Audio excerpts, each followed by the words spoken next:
hemos dicho antes, es un webinar introductorio de casos clínicos resueltos con terapia visual, en el que vamos a hablar cómo serían las pruebas que tienen un examen visual básico y las pruebas específicas cuando nos encontramos una alteración biocular no estrábica o acomodativa, ¿vale?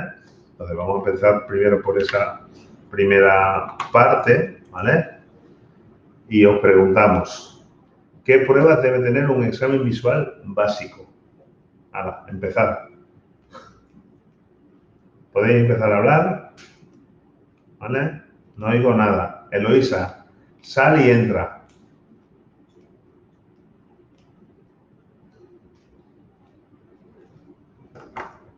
Agudeza visual, cover test.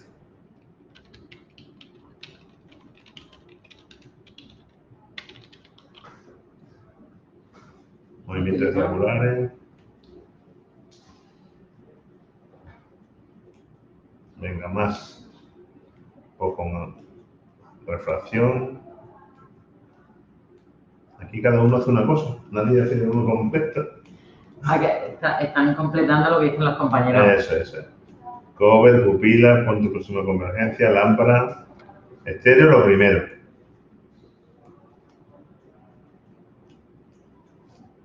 Lo primero lo habéis comido todavía. Sí. Lo primero no lo habéis dicho ninguno todavía. Agudeza visual, refracción, cobertura, movimiento. Eso, anamnesis. Anamnesis, eso es lo primero, la historia. La queja principal. Eso es lo primero. Y una buena observación externa, es decir, cómo se comportan, cómo se mueven, si tienen algún tipo de tortícolis, si tienen algún tipo de... Desde que entran casi por la puerta. Eso es. Se da por obvio, dice. Bueno, no te creas, que dice que se nos olvida con la rutina. Pregunta. Bueno, pues este es el esquema que nosotros hemos dicho que debería ser un examen visual básico. ¿Lo explicas tú? ¿O todo? Que lo explique Epi, que está más acostumbrado. A ver, esto es lo que yo le hago a todos mis pacientes, independientemente de la edad. Exacto. En eso coincidimos, hacemos el mismo. Estuvimos juntos y dijimos, tú qué les haces, yo qué le hago. Esto es lo que coincidimos Epi y yo, que sí o sí a todo el mundo tenga queja o no queja de lo que ya sabemos de problemas binoculares, que da por hecho que esa sintomatología está asociada a un problema binocular. Y no se lo hago solo a gente joven, en gente mayor también, antes de prescribirle un progresivo que no tenga queja.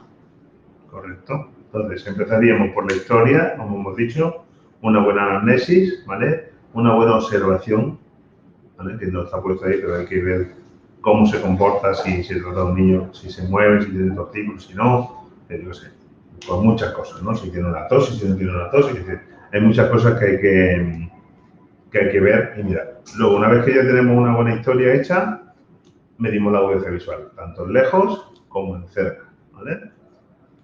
Y dependiendo de cuál sea esa agudeza visual, pues empezamos a trabajar, ¿no? Si tiene una agudeza visual muy mala, pues lo mismo, hay que hacer primero una refracción para que luego volver a ver la agudeza visual. Luego, movimientos extraoculares, ¿cómo lo haces tú? ¿Lo haces la H? Yo hago la H, pero la hago cerquita. Hago la H muy cerquita, ¿vale? Primero hago seguimiento, también hago el círculo y luego hago sacárico. Sobre todo en chavales hago sacárico, ¿vale? Y si me han dicho que tienen problemas de aprendizaje o de lectura o se pierden, pues con más énfasis. Yo lo hago todo junto. Eso que ponen movimientos circulares, punto próximo convergencia y pupila, lo hago a la vez. Exacto. Es decir, mírame la luz, síguemela, y yo no hago la H, me voy hacia un lado, giro, y voy viendo cómo se van moviendo los ojos.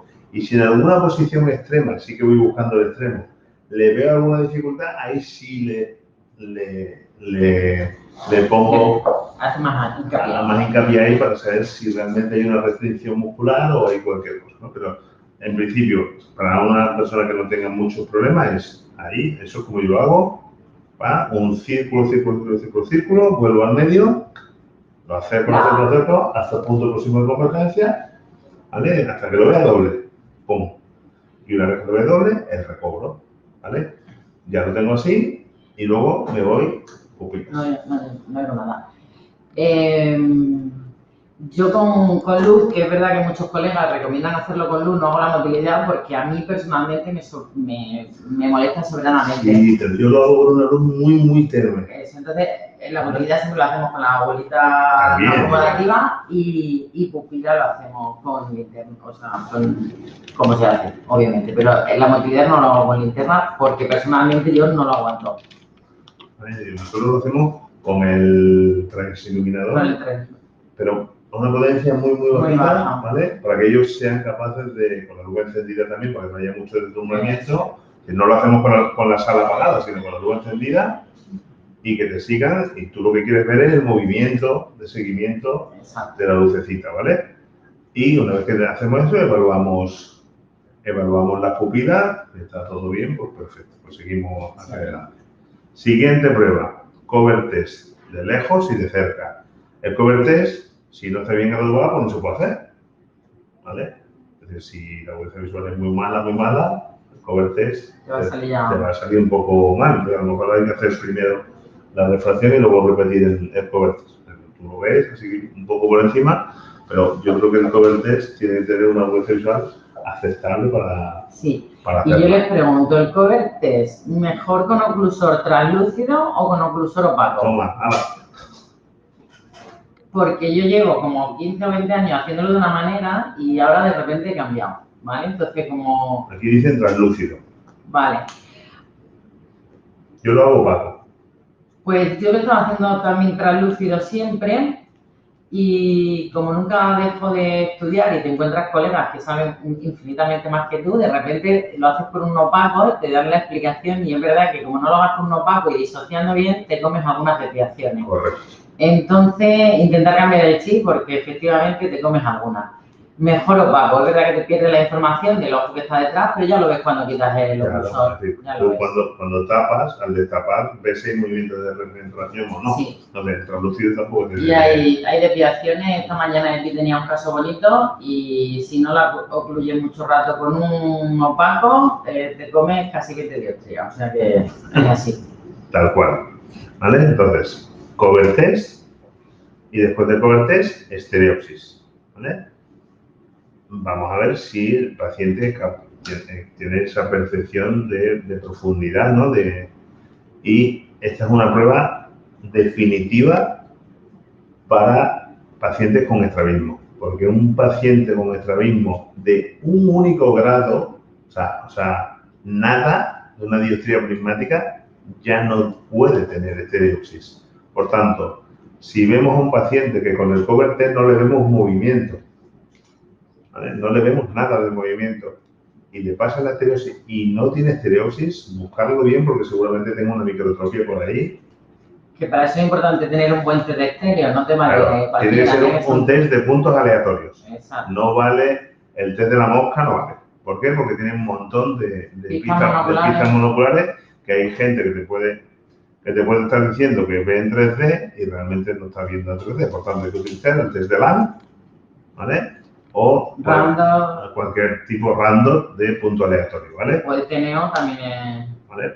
Pero tiene que ser ese tipo de test para descartar si hay un paciente que tenga un microestrabismo que a lo mejor con el cover test se te está escapando, que no lo ves. ¿vale? Siguiente, siempre, retinoscopía. Obligatoria. Sí o sí. ¿Quién hace retinoscopía siempre? Y no me digáis todos que sí, porque es mentira.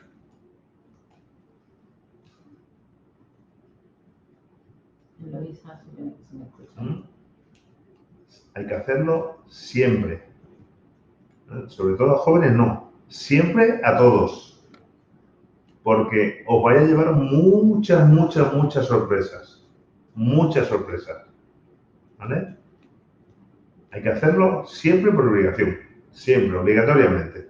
¿Vale? Tampoco hay que ser en máquinas. Ahora, si lo hacéis siempre, al final seréis una máquina.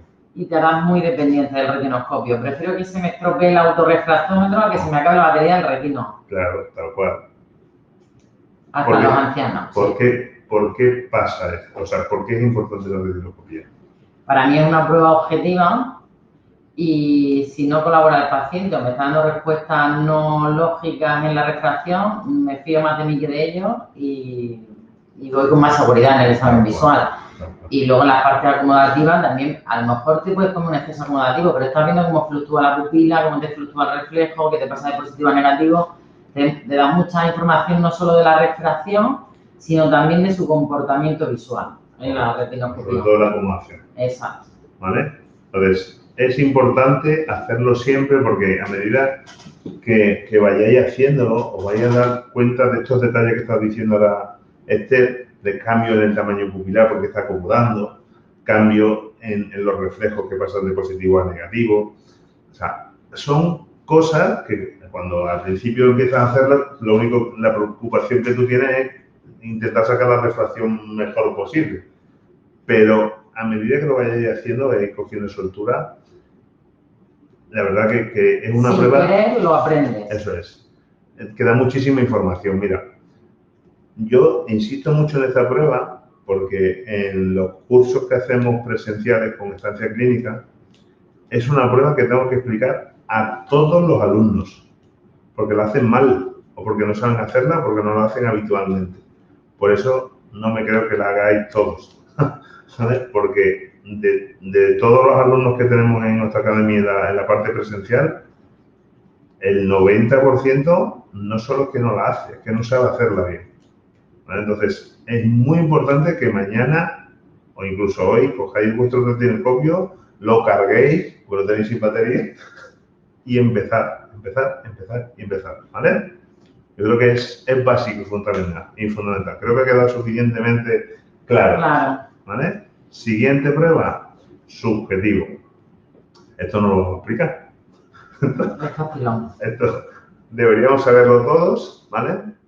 El subjetivo es muy importante. El subjetivo le vamos a pedir a Epi que haga un webinar en el Opto Academy básico del subjetivo, porque es verdad que podemos cambiar la forma de graduar subjetiva. Con estrategia nueva, cuando ya tienes experiencia, donde has realizado equilibrio y a la vez la prueba acomodativa y te da una seguridad y son cosillas que se aprenden, que voy a cambiar mi dinámica de refracción y te da una tranquilidad mayor a la hora de prescribir la gafa. Correcto. ¿Vale? Y luego también a la hora de como dice Esther, hacer el equilibrio binocular, lo puedes hacer con el diafragmámetro disociando y ahí tienes un equilibrio que la gente, eso habitualmente no lo hacéis, pero la gente ve muy claramente dos imágenes, una arriba y otra abajo, y decís, ¿cuál ves mejor? ¿La de arriba o la de abajo? Igualar esas potencias, ¿vale? Eso es lo que tú estabas contando. Sí, en el equilibrio, yo por ejemplo lo uso incluso para hacer en cerca los cilindros cruzados fusionados, disocio, y así te asegura que le estás quedando con la misma respuesta acomodativa en los dos ojos, con lo cual estás haciendo a la vez una prueba acomodativa y un equilibrio, porque hay veces que pues, quedamos un desequilibrio en la respuesta acomodativa, en cerca, en los dos ojos, si nos fijamos más del subjetivo monocular. Es una forma de hacerlo a la vez dos pruebas, te da más seguridad. A él le quedas mucho mejor refraccionado en cerca, que ahora hay muchos síntomas astenópicos por el exceso de trabajo en cerca y como en todos los países nos hemos confinado básicamente, todos estamos teniendo el mismo perfil de paciente y la refracción de cerca está empezando a ser casi fue importantísima, ¿vale? Correcto. Y la siguiente prueba también básica, ¿vale? Básica porque igual que hemos estado explicando que con el equilibrio binocular puede igualar la respuesta acomodativa, el MEN te va a estar dando una prueba súper objetiva y muy válida para saber si realmente la postura acomodativa, es decir, cuánto es la acomodación que está haciendo un ojo y está haciendo otro, es la misma, pues hay que igualarlo y sobre todo más que igualarlo es que tienes que saber si está hipoacomodando o hiperacomodando, es decir, si tiene un retraso acomodativo o un adelanto, un lead o un LED acomodativo. ¿Vale? Entonces, el MEN tampoco lo hacéis. El MEN es otra prueba para mí imprescindible a toda la población. Me explica cómo se hace el MEN. El MEN, pues te pegas una tarjetita o lo que te busques en tu día a día, en tu retinoscopio a la distancia de cerca de lectura que te ponga y vas mirando el reflejo. Lo que no puedes hacer es mantener la regla de estereoscopia en el ojo. O sea, ves un positivo, pones un más 0,50, lo quitas. Si es positivo, pones el más 1, lo quitas. O si es el negativo, al revés. Sí, pero tiene que ser rápido. Rápido para no relajar la graduación, porque lo que quieres ver es su comportamiento en cerca. Y ya sabéis que la media está en 0,50 a 0,75, el valor normal. Si sale más positivo es que tiene una hipoacomodación. Si sale más negativo, está hiperacomodando. Y si está desequilibrado, también tenemos problemas. Si me sale un más 0,50 más 1, dentro de que no está muy pasado, tengo diferentes respuestas acomodativas en cada ojo y puedo tener muchos problemas. Eso significa que has hipercorregido uno. Exacto, o hipocorregido el otro. Exacto, que te has comido alguna hipermetropía en uno de los dos, el que te está saliendo un mes más alto. Y es una forma también de hacer el equilibrio. Por eso os digo que saber hacer un examen visual como nos enseñaban en la carrera o como lo hacemos cuando salimos, pues es importante porque nos lo enseñan muy bien, pero luego en la práctica diaria o cuando te juntan con otros colegas se van aprendiendo cosillas, pues que te dan unas pistas que te aportan mucha más seguridad y la gente se va a ir más contenta contigo porque le has quitado un síntoma que el de enfrente estoy segura que no se lo ha quitado. Tal cual.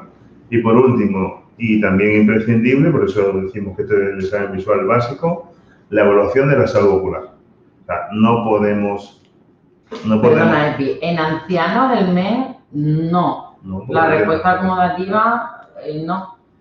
Bueno, ya se está para de catarata. No, yo creo que de cierre de ancianos, la retinoscopía. Vale, sí. Lo que pasa es que la retinoscopía, si hay una catarata y una catarata de su cuesta verla y es más complicado, ¿vale? Yo creo que Diana nos hablaba de la retinoscopía. Vale. Entonces, pero hay que hacerlo, ¿vale? Si luego tiene una catarata en su cápsula posterior o una nuclear, pues complicado porque no se ve la zona. Pues te tienes que fiar de tus habilidades. Sí, también te da una idea de transparencia de medios completa, ¿vale? Y lo que decíamos, lo último, la evaluación de la salud ocular.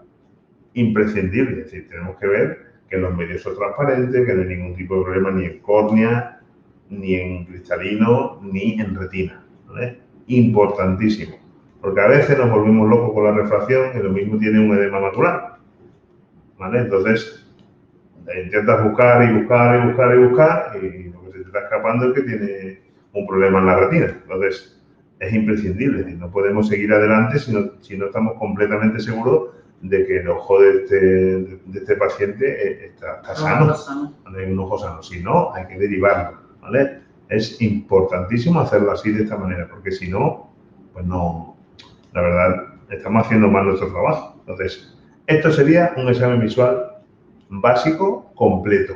Y yo creo que con esto, si lo hacemos todos y lo hacemos todos los días, nos va a diferenciar, como dice Esther, del de enfrente, porque el de enfrente no lo hace. Ya os lo digo completamente convencido porque la experiencia me dice esto. Es decir, nosotros estamos cansados de hacer cursos y hay mucha gente que no hace el examen visual completo. Y si lo hacéis todos los días, en hacer este examen visual completo se tarda 10 minutos, 15 minutos, pues no se tarda más, ¿vale? Mirando todo, absolutamente todo. Y un examen visual en el que no se necesita mucho instrumental, que no necesito una super máquina para poder hacer una valoración buena. Yo hay una cosa, tengo colegas que te dicen que no siempre tienen topógrafo, ¿no? Para ver una estasia. Digo, yo tampoco lo he tenido siempre, pero cuando hacemos el auto nos fijamos en el más 1, menos 1 que nos da y no nos fijamos en la keratometría. Entonces, si te empiezas a fijar en todos los numeritos que te da el auto que están para algo, si puedes deducir o intuir o prever o la sombra en una retinoscopía, es decir, no hace falta que tenga el mejor topógrafo, el mejor retinógrafo. Es verdad que si no tienes retinógrafo, pues no siempre podemos ver sin dilatar un fondo de ojo bien, pero bueno, si lo intentas, es verdad que ves cositas que no vas a ver si no lo intentamos. Entonces, no hace falta tener un gabinete súper equipado para hacer un buen examen visual y una buena derivación al especialista si es necesario. Correcto. Bueno, pues seguimos lo siguiente. Siguiente diapositiva. Una vez que hemos hecho el examen visual básico y, por ejemplo, nos encontramos con un estrabismo, con una aforia o o cualquier problema binocular o acomodativo, pues tenemos que hacer pruebas específicas que nos van a ayudar a hacer un mejor diagnóstico de lo que tenemos delante, ¿no? Entonces, ¿cuáles son las pruebas específicas en alteraciones binoculares no estrabicas y acomodativas? Bueno, pues, vergencias, ¿vale? ¿Cómo tienen las vergencias? ¿Qué son las vergencias? Pues la capacidad que tiene un individuo de fusionar, ¿vale? Es decir, cuando tenemos una ligera desviación, una aforia, ¿vale? Pues tenemos, digamos, unos márgenes de tolerancia, que es lo que nosotros llamamos los rangos de fusión, en el que el paciente es capaz de fusionar aunque la imagen esté un poquito... ¿Qué rango de fusión motora? Eso es, de fusión motora tenemos, ¿vale? Es decir, imaginaros que yo quiero mirar, me pongo así de frente, yo quiero mirar a 40 centímetros, pero no soy capaz de converger aquí, sino que converjo un poquito por detrás, ¿vale? Es decir, tengo una exoforia, ¿vale? Porque estoy un poquito por detrás. Bueno, pues la vergencia que compensa esta exo es este margen de tolerancia que puede ser más grande o más pequeño, dependiendo de cómo esté mi estado vergencial, que compensa esa ligera o esta gran desviación, ¿vale? Entonces, a mayor vergencia, somos capaces de compensar desviaciones más grandes. No sé si lo entendéis, si no lo vuelvo a explicar. Entonces, dependiendo de qué foria nos encontremos, si es una exo, si es una endo, pues voy a tener que medir y prestar más atención a la vergencia que compensa mi desviación. Se hace en las dos distancias, en lejos y en cerca. Y en la capacidad de juntar o abrir mis ojos viendo una imagen única, no doble y confusión, que no esté suprimiendo. ¿Vale? ¿Cómo lo medimos? Con una barra de prismas, buscamos el punto donde se pierde la fusión, es decir, donde empieza a haber doble, ¿vale? Y luego el punto de recobro, que es cuando vuelve a fusionar, ¿vale? Hay gente que mide la borrosidad, yo no la mido.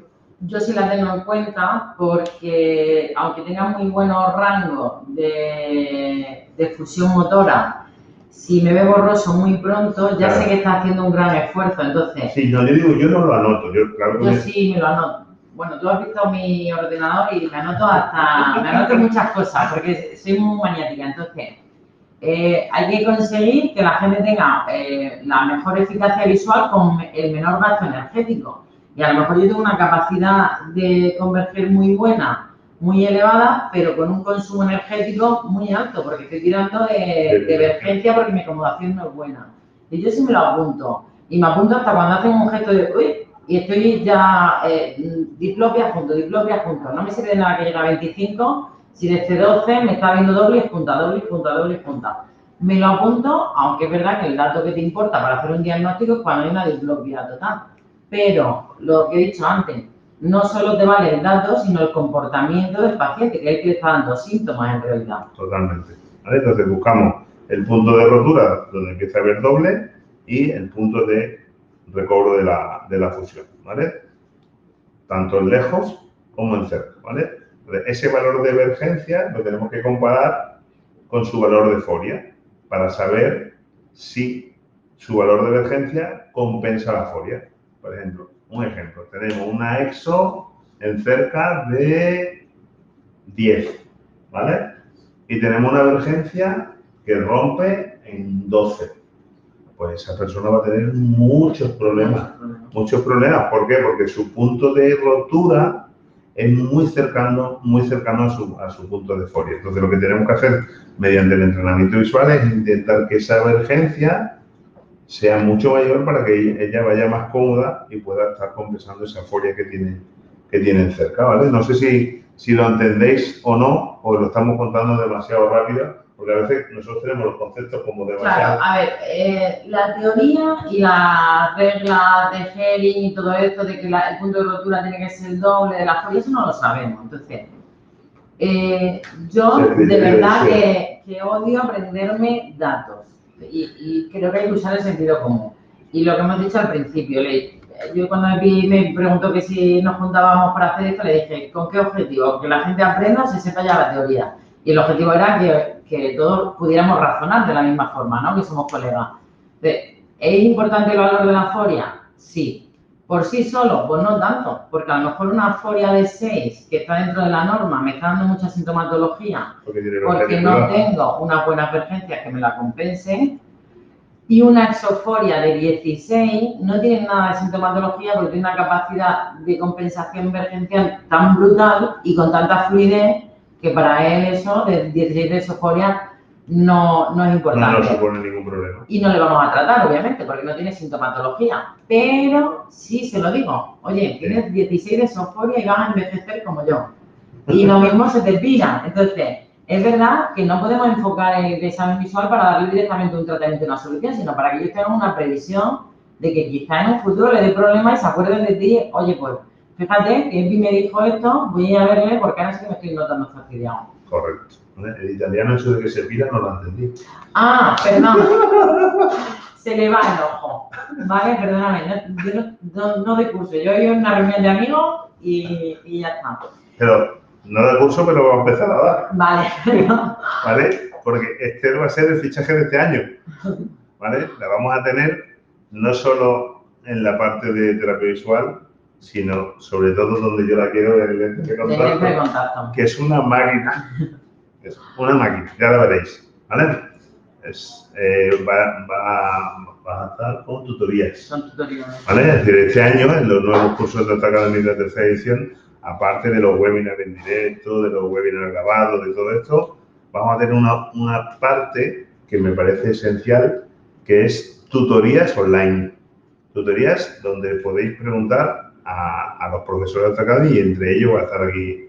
De vuestros casos clínicos, que es lo bonito. Eso es lo chulo, es decir, que nos vais a poder mandar vuestros casos para que nosotros demos ese feedback que os ayude a resolver el caso que a veces se nos complica o se nos cruza, que a nosotros también se nos pasa. Es decir, yo digo, como estamos los dos al lado, ella está en el pueblo de al lado, que estamos a 3 kilómetros, ¿vale? Entonces, a mí cuando se me cruza un caso, para Esther, y ella igual, es decir, y yo te digo, yo creo que es un fichajazo, como el Florentino. ¿Vale? Pues nada, esto es lo que estábamos hablando de la emergencia, ¿vale? Otro dato que tenemos que tener en cuenta es cómo funciona la acomodación. Por tanto, tenemos que saber tanto la amplitud de acomodación, ¿vale? Si esa amplitud corresponde o está dentro de la norma, dentro de la edad, ¿vale?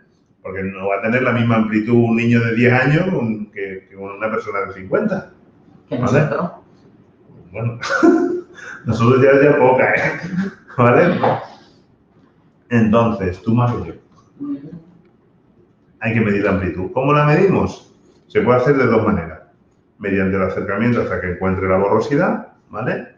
O con lente negativa. Lo podéis hacer como queráis. Yo lo hago con lente negativa. Y les pongo un estímulo a distancia de trabajo y le voy entrando lente negativa en el foróptero o con gafas de prueba hasta que encuentra la primera borrosidad, ¿vale? Eso me lo anoto y sé qué capacidad tiene de acomodar a su distancia de trabajo. Es muy importante hacerlo a su distancia de trabajo, porque si a lo mejor él está trabajando aquí todo el día y tú se la mides aquí, pues ya la hemos liado, ¿vale?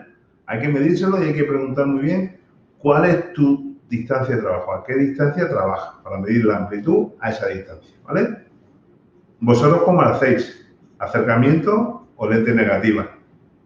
Yo ya he dicho como tú también, ¿no? Yo lo hago con lente negativa.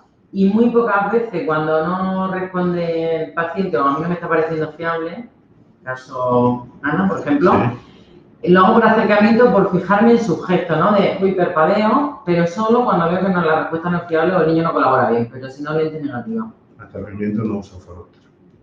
No, foróptero uso muy poco, con niños ni... Nada, pero lo podéis hacer con gafas de prueba, ¿eh? O sea, incluso con las lentes sueltas. ¿Os han puesto...? Acercamiento, lo hacen con acercamiento. No, por acercamiento. Pues con la gafa de prueba, con su subjetivo puesto, le vas metiendo lente negativa. 1, 2, 3, va subiendo hasta que te encuentre la borrosidad a su distancia de trabajo. O con la barra de Con la barra de estereoscopia también. El problema de la barra de estereoscopia es cuando das el salto del -7 a Pero bueno, yo también la uso. Y nosotros también, ¿vale? Es decir, al final es ir entrando lentes hasta que encuentran la borrosidad, ¿vale? Sí, Eloisa tiene razón, da un salto. Es más fiable por acercamiento, como más visual, pero te mentiría, o sea, lo uso, hago con lente negativa, pero los dos son buenos métodos. Lo importante es tener seguridad que la medida que estoy tomando es la adecuada y que me está respondiendo bien el paciente, porque en realidad ese dato solo te va a servir para mejorarlo si necesita tratamiento. Eso es. O sea, no te sirve para otra cosa. Bueno, otra cosa que medimos, otra prueba, después de la amplitud de acomodación, es el ARN y la ARP, ¿vale? ¿Qué es lo que está midiendo el ARN y la ARP? El ARN y la ARP está midiendo, es una prueba que mide la acomodación, pero en conjunto con la binocularidad, ¿vale? Por tanto, te va a dar una información de no solo cómo acomoda o desacomoda, sino cómo acomoda poniendo en juego la emergencia, es decir, la convergencia. Cuando estimulamos o cuando relajamos, o sea, qué capacidad tengo de ver nítido cuando estimulo con lente positiva o con lente o cuando relajo. Y también para mí es muy importante la RN y el ARP, que solo, no lo mido siempre, por eso lo puse como prueba específica, si voy a hacer la flexibilidad acomodativa.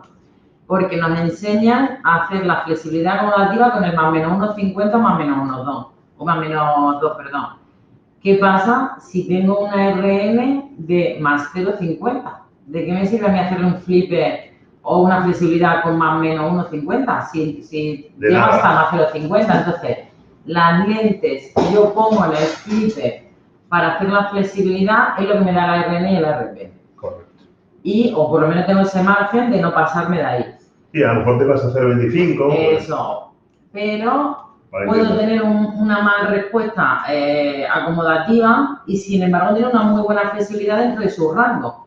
O sea, yo puedo tener, pues eso, una RN que no tengo mucha capacidad de enfocar o de relajar en cerca, pero sí tengo buena flexibilidad. Entonces, hay que tener cuidado con eso. ¿Vale? Perdona que sea pesada, pero el RNRP lo haces con gafas de prueba. No, con foróptero. Yo también, foróptero. Con foróptero. ¿Vale? Bajo, o sea, con su subjetivo puesto, una vez que ya tengo el máximo positivo, máxima agudeza visual, empiezo a meter lente positiva, positiva, positiva hasta encontrar la borrosidad. Y una vez que ya tengo el valor del ARN, el ARP. El ARP con lente negativa, con la lente negativa también la capacidad. Yo entro primero la positiva, o sea, tengo primero el ARN. Sí. ¿Vale? Primero el ARN y el ARP tienen que pensar al revés, es decir, con la lente positiva relajo, con lo cual estoy midiendo la capacidad de estimulación. Correcto. Y con la lente negativa lo que estamos estimulando y estamos midiendo la capacidad de que relaje la acomodación. El ARN lo medimos con lente positiva y la ARP lo medimos con lente negativa. Eso es. ¿Vale? Aunque ponga ahí N y P, que parece que la P es con positivo y la N con negativo, no, al revés. ¿Vale? Eso es. Entonces, medimos primero ARN, es decir, entramos lentes positivas hasta que encuentra la borrosidad y una vez que tenemos ese valor, empezamos a bajar hasta encontrar el valor de ARP, ¿vale? Y ahora pensando, Epi, se nos ha olvidado, como estamos hablando de esa prueba, se nos ha olvidado poner una que es la euforia inducida. Ah, claro. Bien. No hemos puesto el ACA, que es importante, pero para mí es más importante la euforia inducida. La euforia inducida es poniendo una lente positiva o negativa, lo podría hacer, depende del colega, o para decir una cosa u otra. Yo varío dependiendo del problema que tengo. Y pues tomar la euforia con un +1, por ejemplo, y ver cómo me cambia la euforia. Y ella me da una relación acá, que a lo mejor no sé el número, no sé si tengo un 4:1, un 6:1 o un 1:1. Pero sí sé, si me hace mucho cambio la euforia cuando tomo la medida con la euforia inducida, si me ha cambiado mucho, tengo un acá alto, y sé que puedo solucionar el problema con lentes. Y si no hay cambio en su euforia cuando realizo la euforia inducida, ya sé que la cae bajo y que no le voy a ayudar mucho con una gafa. ¿Vale? Otra manera de calcular el ACA, que es como yo lo hago, es comparando. Yo la euforia inducida la hago menos. Yo lo que hago es comparo la euforia que tienen lejos con la euforia que tienen cerca, a veces la hago también, ¿vale? Y si hay diferencia entre el lejos y el cerca, pues sé que tiene un AK alto. Si las forias del espejo y cerca son similares, pues tenemos un AK normal, ¿vale? Y luego, dependiendo de si tiene un exceso o tiene una insuficiencia, pues sé que las insuficiencias tienen un AK bajo y los excesos tienen un AK alto. Sí. Más o menos. Lo que pasa que, mira, en niños pequeños, nosotros tenemos muchos niños en terapia y cuando hay que hacer terapia pasiva, que son con lentes, ¿no? Por ejemplo, en un exceso de divergencia, cuando ponemos un negativo para estimular la acomodación, pues tendremos que saberlo si tiene un AK alto, porque a lo mejor le hacemos la gafita con un -1 o un -2 para nada, porque la relación AK es baja, entonces la lente no me sirve para nada. Entonces, o si tengo un AK alto y he prescrito un progresivo, que no solo es para niños, y se me descompensa una foria, una esoforia, la tengo con diplopia. Pero al final el AK es qué cantidad de convergencia o de divergencia pongo un poco cuando estimulo o relajo la acomodación. Cuando me cambia la acomodación. Esto es el AK, es decir, al final lo que queremos saber es que cuando yo estimulo o relajo la acomodación, si esta estimulación o relajación de la acomodación me induce mayor o menor divergencia, ¿vale? Entonces, esto es el AK y al final hay que entenderlo, ¿vale? A veces... Para mí es más importante entender el concepto que tener un número, porque ¿qué más me da el número? Si yo lo que quiero saber es si le puedo ayudar con lente o con terapia, ¿qué puedo hacer con el niño o el adulto? Entonces, la última prueba que hemos puesto aquí, cuando no tenemos un paciente estrábico, ¿vale? Es la de la flexibilidad acomodativa, ¿vale? La flexibilidad acomodativa nos va a dar, y ahora está muy de moda, la hacemos todos los días porque vienen todos después del confinamiento. Exacto. Están todos acomodando como locos, se han pegado al ordenador, tablets, móviles todo el día. Medimos la flexibilidad binocular y la flexibilidad monocular. La monocular nos va a dar información sobre cómo está el estado acomodativo de ese ojo, ¿vale? Y la binocular nos va a dar cómo está el estado acomodativo relacionado con la convergencia y la divergencia, ¿vale? Entonces, yo uso más la binocular que yo directamente me voy a la flexibilidad binocular, porque como antes he hecho la amplitud, pues ya más o menos sé como la RNA-LRP, es decir, ya lo tiene, digamos, o sea, la monocular ya más o menos lo sabes mediante la amplitud de acomodación. Sí, pero puede tener buena flexibilidad. A ver, hemos separado en básico y en avanzado porque lo ideal es que tú salgas del gabinete. El primer día no sé si trabajáis con cita. Nosotros damos cita cada media hora y lo ideal es que yo salga del gabinete con una idea clara de lo que tiene ese paciente. Y no me voy a pegar una hora si no lo tengo claro porque me están esperando. Entonces, tú ya tienes ahí una idea clara. Ya si necesitan terapia, tú ya has hablado con el papá o con la persona adulta, con lo que se les ha explicado. Y yo quizá en la siguiente revisión o la siguiente cita o incluso en la primera sesión de terapia termino de medir esas pruebas porque quiero saber lo que le mejoro. Porque si le mejoro la amplitud de acomodación pero no tiene buena flexibilidad, también me voy a quedar corta. No me importa tanto el primer día. Yo el primer día quiero saber si esos síntomas me concuerdan con mis pruebas y le puedo ayudar, o incluso hay veces que vienen sin síntomas, pero yo estoy viendo un desequilibrio y le empiezo a preguntar un poquito más allá de la historia clínica que hemos hecho al principio y digo, pues no estás viviendo en esa normalidad que tú pensabas que es normal ver doble, que es que hay niños que piensan que eso es lo normal. Y ya en la siguiente cita veo todo lo que quiero mejorar, pero el primer día solo me importa saber qué tengo, si me concuerda con los síntomas y si le voy a mandar para terapia, para gafas o para el especialista. Eso es lo que quiero saber. Eso es, ¿vale? Bueno, pues hasta aquí serían las pruebas cuando nos encontramos problemas de visión binocular. Ahora, si nos encontramos con estrabismos, habría que analizar más cosas, ¿vale? ¿Cuáles son las cosas importantes de analizar cuando ya pasamos de tener un problema binocular a tener un problema estrábico? Es decir, cuando tenemos un estrabismo, pues hay que evaluar la fijación, ¿vale? Que se pueden hacer de muchas maneras. La más sencilla es visoscopía. Con el oftalmoscopio, te acercas, te miden ahí a la estrellita o al circulito y tú valoras la fijación ahí en la mácula, en la fovea, si está centrada, si no está centrada, si es estable, si no es estable, o si es excéntrica, hay que mirarlo. Hay que mirarlo y es muy sencillo de mirar, muy sencillo de mirar. Como los estrabismos, la mayoría, hay algunos que no, pero como la mayoría son aparecen en niños, tienen pupilones que te mueren, entonces se ve espectacular. Se ve muy bien, muy fácil de ver, muy sencillo, ¿vale? Y luego tenemos que evaluar la fusión, ¿vale? Tanto la motora como la sensorial, ¿vale? ¿Cómo se hace? Para la motora, la motora con Word y la sensorial, yo la hago de 3 formas para corroborar que lo estoy haciendo bien, para saber si tengo una correspondencia sensorial anómala o normal.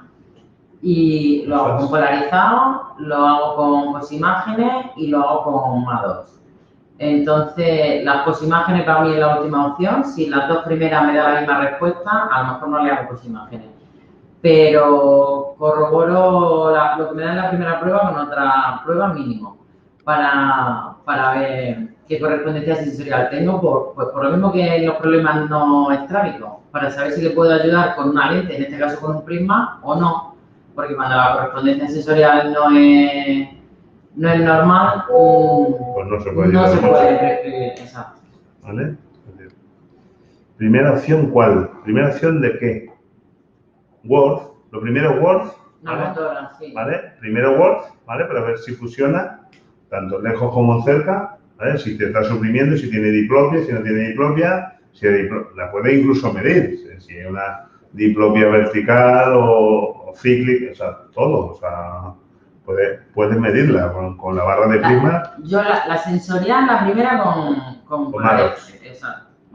Es que con MADOS, yo no, yo con la sensorial. Ah, con polarizado. Yo con polarizado.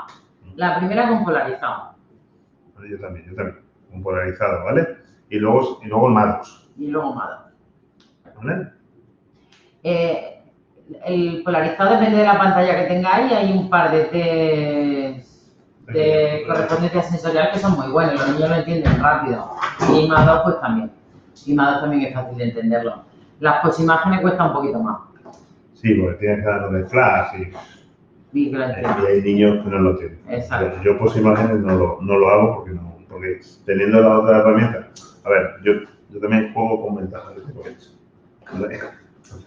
Es que es muy friki, tiene muchas maquinitas, ¿eh? Entonces no os fiéis mucho porque tiene muchas maquinitas. Entonces, yo lo hago con esto, ¿vale? Entonces, con esto también sé la aplicación, ¿vale? Y también sé la fusión, la motora sensorial, lo puedo medir con una gafa de realidad virtual utilizando visionario. ¿Qué test polarizado usaría? Pues tiene el que tiene la pantalla. ¿Cuál tiene tu pantalla? Tiene el de los cuadritos. El de los cuadritos. Y tienes uno polarizado. No, pero ese no. Ah, es verdad. No sé si se ve, está ahí, hay pantalla. Que mira, tiene... espera. Vamos a hacer una cosa. Vamos a mover la cámara. ¡Ay! Mira ahí. Hay una pantalla que tiene este cuadrito. Y luego otro abajo. Que son polarizados, que también lo tenéis en rojo-verde, si la pantalla no es polarizada. Y luego hay muchos, que tiene los 2 círculos y la rayita. Y la cruz. Y la cruz, perdona. Hay otro que te viene esto y esto. Entonces esto lo ves, imagínate el ojo izquierdo y esto el ojo derecho. O ojo derecho, ojo izquierdo. De hecho, este también lo tienes en opción vertical. Si yo sé el que uso. Este es el que puedes usar. Cualquiera de ellos. No sé si lo veis. ¿Lo estáis viendo? Es que no me puedo acercar mucho más. ¿Pero lo veis? ¿Vale? ¿Ok? Perfecto. Volvemos a la cámara a su sitio. ¿Dónde está?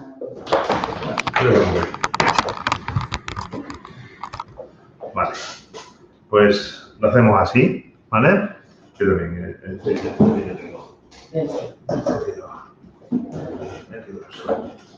¿vale? Entonces lo hacemos así, ¿vale?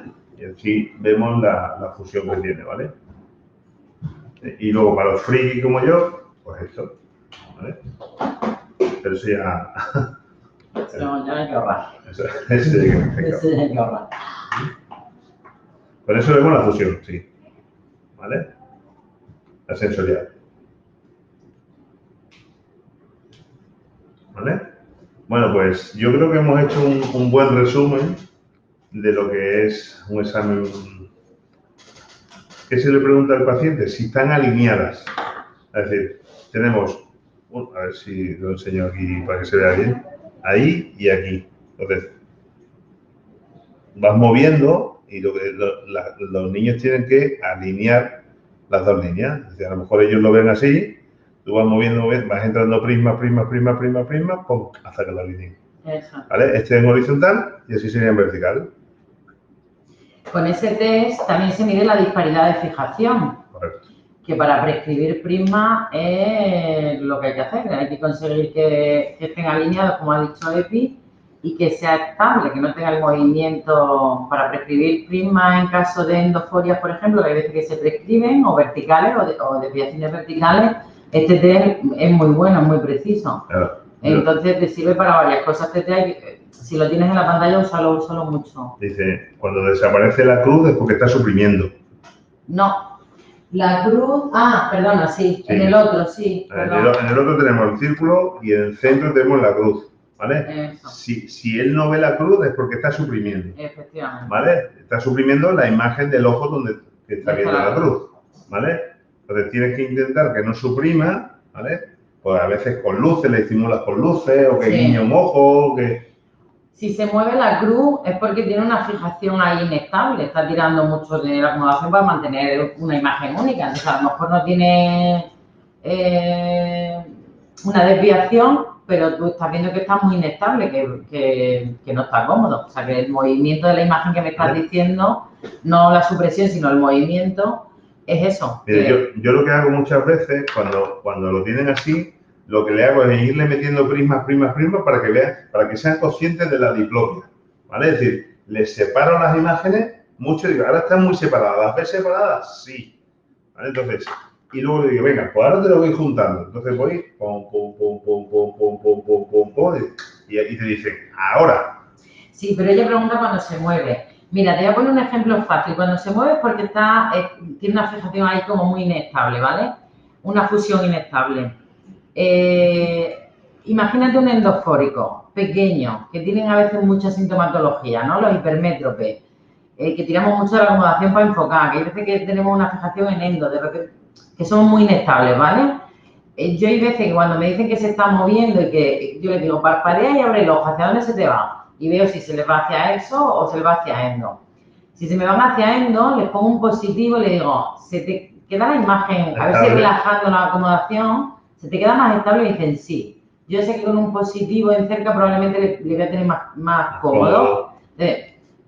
No te sirve para mucho, pero sí para saber si le puedes ayudar con un pequeño positivo o con un pequeño negativo en la grabación. Exacto, sí, una EXO. En la endo le ayudas con un positivo y en la EXO le ayudas con un negativo. Y les queda la imagen de repente como más quieta. O cuando te has pasado de miopía, que sabéis que hay muchos miopes que van hipercorregidos por excesos acomodativos. Este test te lo canta. Si tú en retinoscopía estás viendo que no estás miope, pero te lo piden en subjetivo. Y yo muchas veces uso el test para que ellos lo vean. ¿Cómo tienen las imágenes? Cruzadas. Pues mira, les explico. Esta es la de un ojo, esta es la de otro. Si los dos estuvieran bien alineados, tal. Si te bajo la miopía, ¿ves que están más cómodos, que están perfectamente alineados y se mueven menos? Sí. No eres tan miope. Déjame que te baje la miopía. Vas a estar incómodo 2 días, pero te voy a quitar dolores de cabeza. Entonces, yo hay muchas veces que lo uso también para explicarles a ellos.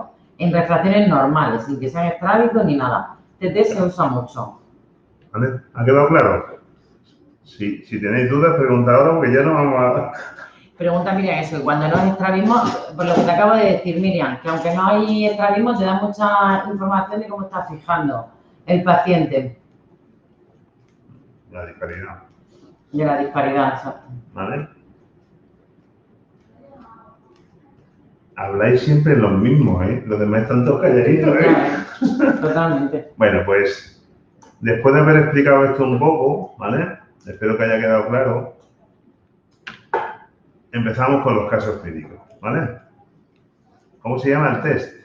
El polarizado. El test de disparidad. El de disparidad no tiene nombre, no sé si tiene un nombre, la verdad. Yo tampoco sé cómo se llama. No sé, creo que no tiene nombre, pero no lo sé. Cada pantalla trae sus propios test, la mayoría de las pantallas ya más actuales tiene ese, pero hay muchos test incluso los proyectores también tienen polarizado para medir la disparidad. Sobre el de la cruz, sí. ¿Vale? Venga. Pues empezamos ahora con casos clínicos. Estos son casos clínicos que estamos ahora mismo con ellos. Sí. O sea, son casos clínicos que... Y lo hemos puesto tal cual, con los errores que hemos cometido en la primera consulta, o si se nos olvidó algo o no, para que sepáis que, pues, que no siempre tomamos todas las medidas. ¿Vale? Empieza Esther. Pues a ver, esto es una niña de 11 años que en realidad vino el mellizo, que sí tenía problemas reales y la mamá pues quiso que la revisáramos porque tiene mala comprensión lectora y está diagnosticada con TDAH, ha repetido cursos y todo ese rollo. Tiene una visión muy buena, unidad en ambos ojos. Esa Rocío, sí. Tiene una buena visión, una buena visión en ambos ojos. En el subjetivo con un más 0,25 nada, o sea, necesitamos gafas. En retinoscopía me salía un neutro más 0,50. El MEN ya me sale alto, me está diciendo que estoy acomodando. La amplitud de acomodación con lente negativa me sale bajita para la edad que tiene. El cover T en lejos, una ligera exo, en cerca 12 de soforias y con un PPC alejado, no mucho pero alejado. El PPC otra cosa que no he dicho antes y es que yo no me vale solo una medida. Le hago varias medidas porque a lo mejor la primera tiene una buena convergencia pero no la tiene de forma sostenida, se cansa y es cuando tenemos síntomas, que es el caso por ejemplo de esta niña. ¿Vale? Y si encima les preguntas cosas que has comido hoy, pim pam, que estén tirando de demanda cognitiva y ya se te va, pues ya sabes que está poniendo todo su esfuerzo y toda su atención en converger porque no tiene una buena convergencia. Entonces, yo le voy preguntando cosas. Las vergencias en cerca, bajitas, la positiva muy baja, la negativa no está mal del todo, pero no está bien. Las vergencias en lejos están bajas. Y el PPC, lo que os he explicado, está en 7, pero se me alejaba con las repeticiones. Si le metía demanda cognitiva ya no era capaz de realizar el PPC, ¿vale? No hice más medidas ese día. ¿Qué pensáis que tiene? Venga, vamos para atrás. ¿Qué pensáis que tiene? Eso, y ya lo hemos puesto, pero bueno. ¿Qué pensáis que tiene? ¿Qué pensáis que se me olvidó hacerle o que no le hice porque no quise? ¿Y qué tratamiento haríais? Os hemos dado una pista muy buena, ¿eh? Así que... Sí.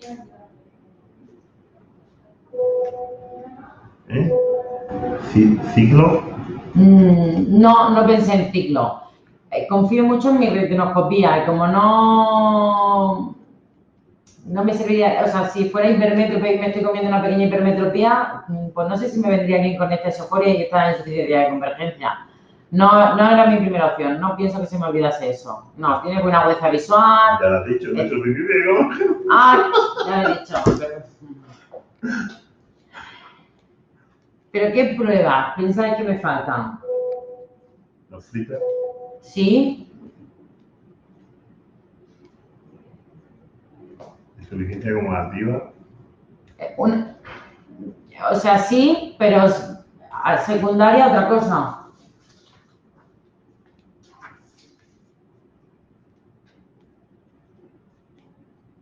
RNRP. Exacto.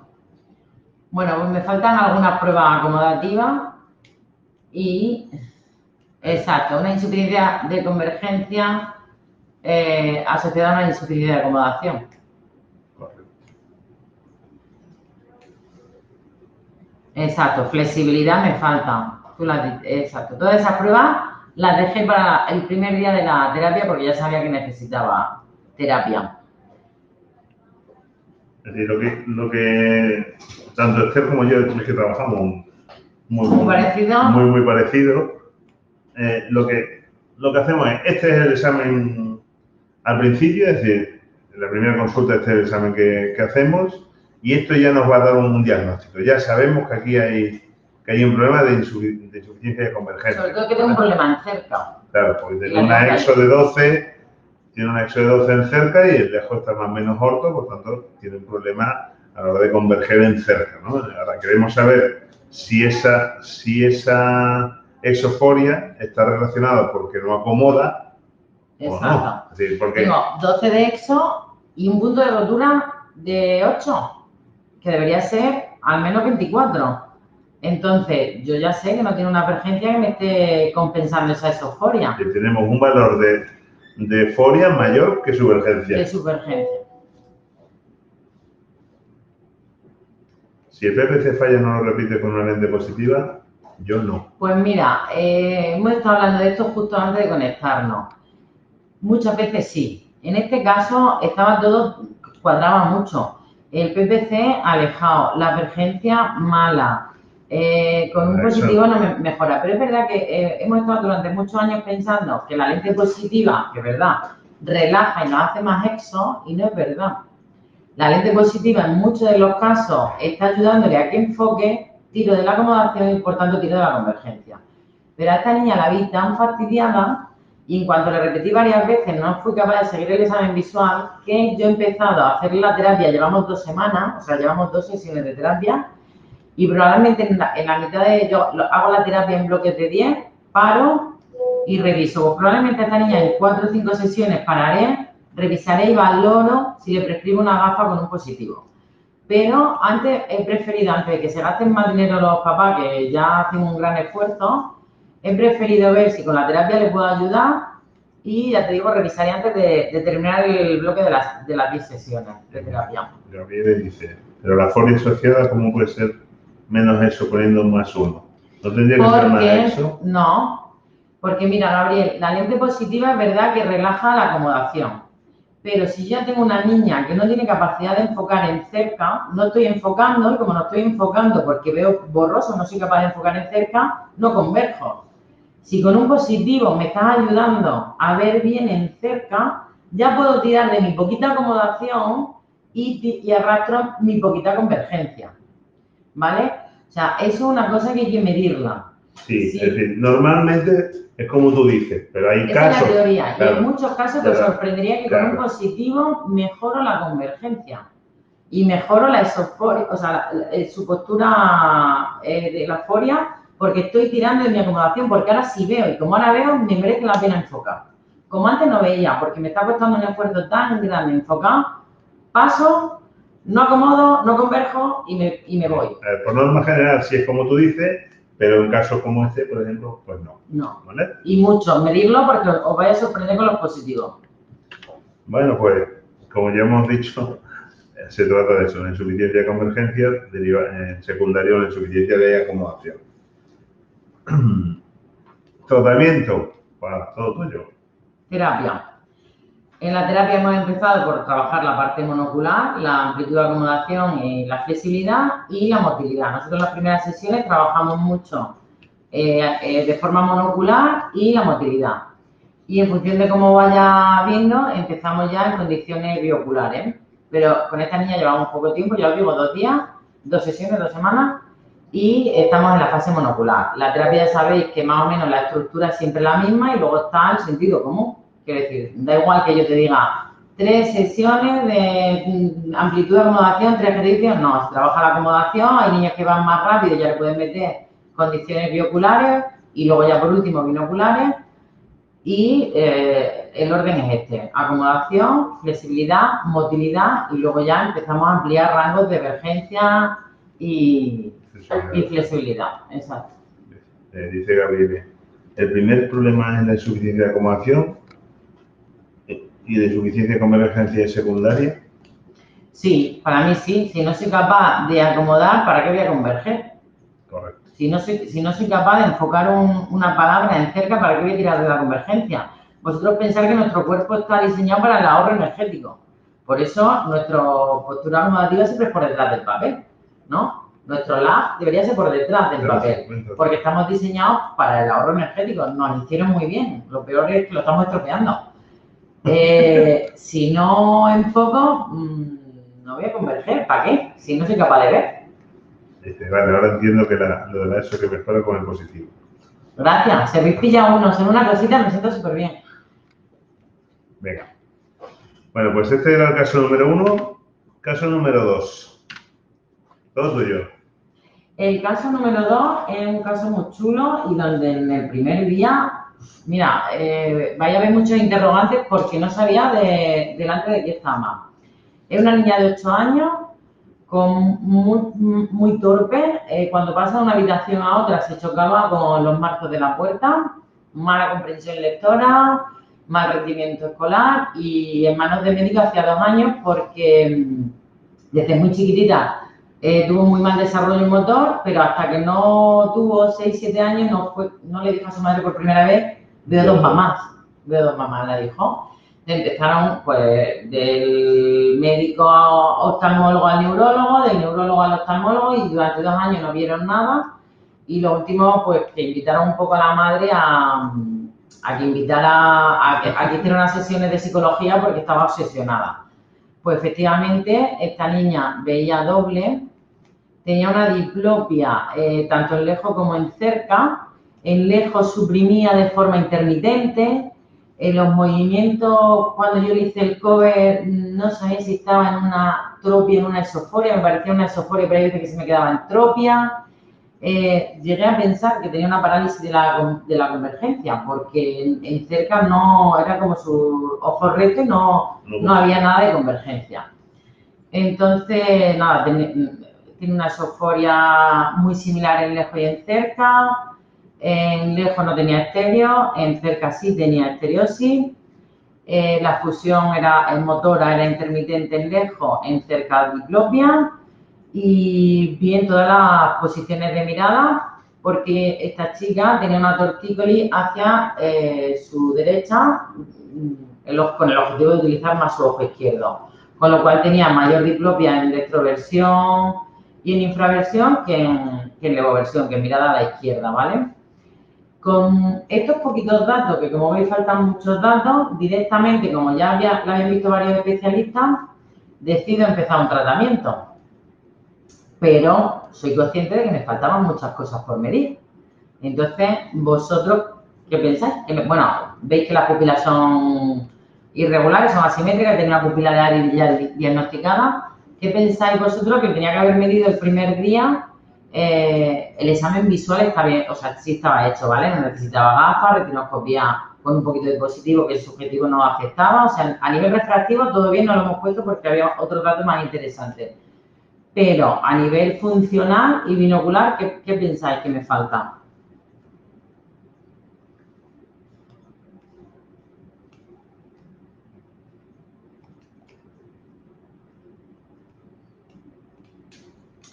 El PPC, no pongo datos porque estaba como a 1 metro y no había movimiento en esos ojos. O sea, en mi ficha de optometría pongo mayor de 25, pero mayor de 25 por poner un número, porque tengo que ponérselo en el informe a la mamá. Acomodación y divergencia, ¿no? Sí, le tenía que haber medido la acomodación, le tenía que haber medido los rangos acomodativos, los rangos de emergencia. Me faltaban muchas cosas, pero estuve con la madre como 1 hora hablando y tomando medidas y ya no me daba el cuerpo para más. Entonces, son cosas que hacen mal, pero que el resultado fue muy bueno, porque yo ya sabía que esta niña iba a estar conmigo en terapia. Entonces, el resto de las cosas se las fuimos midiendo. Emergencia. Sí, básicamente me faltó eso. No le podía medir la convergencia en cerca. Vosotros pensáis que es que no convergía nada. En lejos sí se lo podía haber medido. En cerca no tenía nada que medir, porque es que no, desde 1 metro hasta su nariz era doble. No podía medir rango de divergencia, no tenía. En lejos sí lo tenía que haber medido. Y la acomodación, por supuesto, no tenía nada de convergencia, pero la acomodación la tenía que haber medido ese día. Ese mismo día lo tenía que haber medido. ¿Seguimos? Bueno, diagnóstico. Está claro, una esoforia básica, ¿vale? De este caso también hemos estado debatiendo el pillón. Yo le tenía que haber medido, yo pienso que me faltó la foria inducida. Por si con una lente negativa la podíamos haber ayudado, porque como era tan exagerado y tenía una diplopia tan constante, si yo le podía haber ayudado con una gafita de -1 para que tirara de la acomodación. Ahí pensamos diferente, pero yo me hubiera quedado más tranquila si lo hubiera medido. Hice cosas, fallé en cosas, pero hubiera sido interesante. Pero como tiene una estéreo de 20, en lejos. En lejos no veía doble.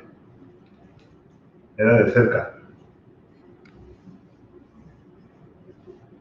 ¿No? En lejos sí, en cerca sí tú borrando. ¿En cerca o en lejos? No, en cerca tú borrando. En cerca, En cerca tú borrando. Tú borrando.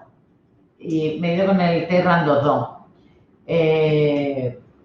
Puedo tener fusión sensorial, porque mi fijación es central, no tengo ninguna correspondencia sensorial anómala.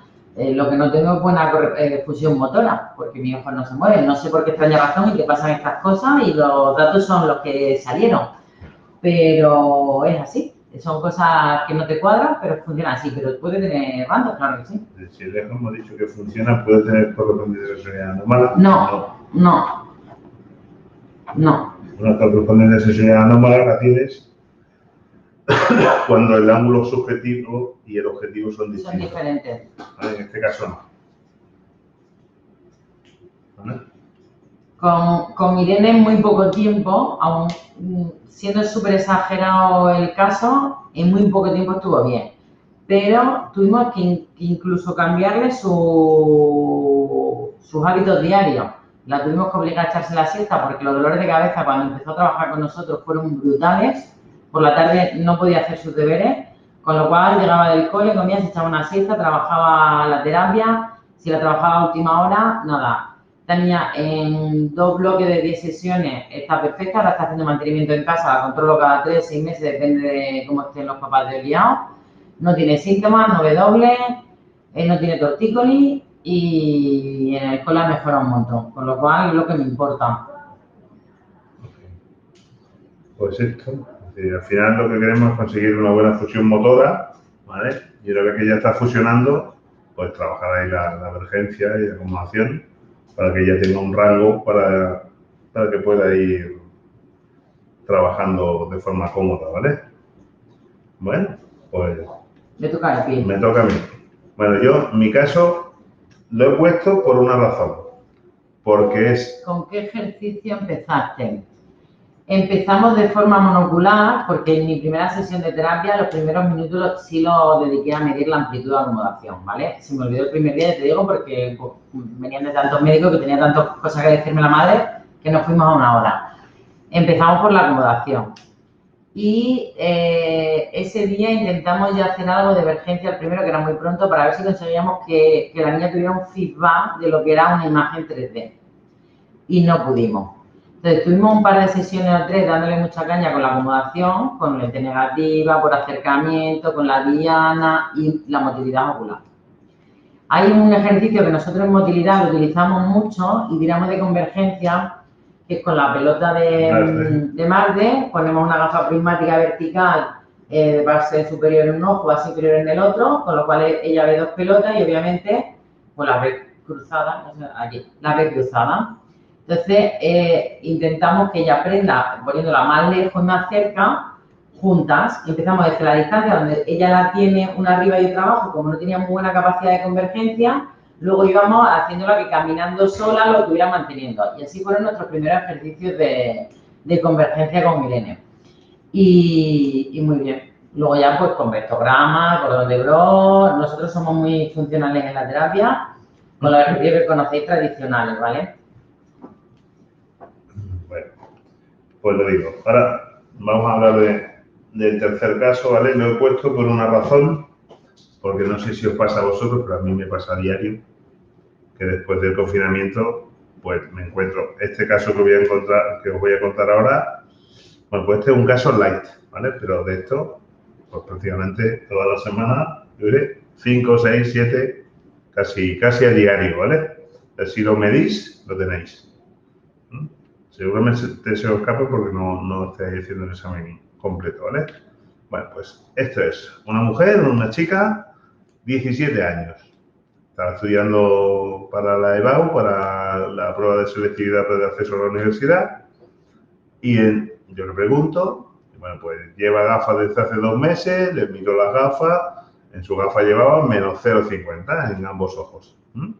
Pero me dice que con la gafa que se ha hecho, pues, se la había hecho en otro centro, que no está cómoda, que no está bien, que que se cansa mucho, que no está cómoda con la gafa de 0,50. El caso es que cuando ella se pone la gafa me dice que ve mejor, ¿vale? Pero que no termina de estar cómoda con ella. Bueno, pues seguimos indagando y me dice que cuando no... Digo, bueno, pero ¿tú por qué te hiciste esta gafa? Porque yo veía de lejos borroso. Yo veía borroso de lejos. Y digo, ¿pero cuándo veías borroso? Claro, yo indagaba a ver qué es lo que estaba pasando ahí, porque cuando me dijo que con un menos 0,50 que veía raro, digo, a ver, ¿qué puede estar pasando ahí? Claro, yo sospechaba de algo de acomodación, ¿no? Bueno, pues me dice que sobre todo lo notaba después de estudiar. Es decir, por la mañana ya más o menos estaba bien, veía bien de lejos, veía bien de cerca, pero ya a partir de mediodía y por la tarde, cuando ya de lejos veía súper borroso. Bueno, ya digo, bueno, ya esto tiene pinta de lo que es, ¿vale? Entonces, medimos agudeza visual sin corrección, 0,8, el lejos, unidad de cerca y a lo que vamos. Llevaba una gafa de menos 0,50 y con mi retinoscopía me sale más 0,50. Y además fluctuando, es decir, la pupila se le movía, las sombras cambiaban, una vez eran positivas. Al final, si en retinoscopía tú te encuentras una sombra positiva, es que hipermétrope, ¿vale? Es decir, y la retinoscopía me salía positiva. Sin embargo, la entro en el auto y me sale una miopía de menos 1 y menos 0,75, incluso más de lo que llevaba en su gafa. Le hago subjetivo y me pide menos 0,75, menos 0,50. Más o menos lo mismo que llevaba en su gafa, ¿no? Agudeza visual con esa corrección de menos 0,75, menos 0,50, unidad en ambos ojos, pero no claro. Es decir, ella no me respondía clara en la agudeza visual. Hago estereopsis, una estereopsis buenísima, 40 segundos de alto cerca, 20 lejos, covertés orto en lejos y una pequeñita endo, y ahora vaya a ver por qué esa endo en cerca, ¿vale? El MEN neutro. ¿Qué me está diciendo este dato? Está diciendo que está acomodando. Hiperacomodando, ¿vale? Tiene su plano de fijación, en vez de por detrás, lo tiene por delante, ¿vale? La amplitud, bueno, pues buena, 14 dioptrías en los dos ojos, bastante bien, ¿vale? Movimientos extraculares buenos. Punto próximo de convergencia, también un poquito cerquita, ¿vale? Porque claro, al estar acomodando, pues tira de ello, ¿vale? Por eso también me sale una ligera endo cerca, porque como está tirando de la acomodación, pues converge. Al estar acomodando de más, me sale esa endo de cerca, ¿vale? Y ahora, la prueba clave que te da el diagnóstico, pues es la flexibilidad acomodativa, es decir, en el flip binocular es que no me aclara con el más 2, es imposible.